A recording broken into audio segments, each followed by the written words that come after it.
Luqmon Hakim tog'da giyoh terib yursa, bir giyoh: "Ey Hakim, men yurak dardiga davoman" debdi. Luqmon Hakim boyagi giyohni uyiga olib kelib qaynatayotsa, bir bola chopib kelib, "Mening onamni yuragi xuruj qilib qoldi" debdi. Luqmon Hakim boyagi doridan beribdi. Bir necha kundan keyin ko'chada Luqmon Hakim boyagi bolani ko'rib qolibdi. Bola Luqmon Hakimni oldiga kelib: "Sen yolg'onchi ekansan. Seni giyohing onamga foyda bermadi. Onam o'sha kuniyoq olamdan ko'z yumdi" debdi.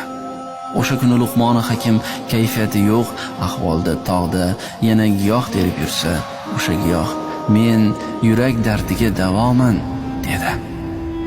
Luqmon Hakim: "Ey giyoh, sen yolg'onchi ekansan. Meni bemorimga shifo bo'la olmading" desa, giyoh: "Ey Luqmon, men o'limga emas, yurakka davoman. O'lim esa Allohning qo'lida" debdi.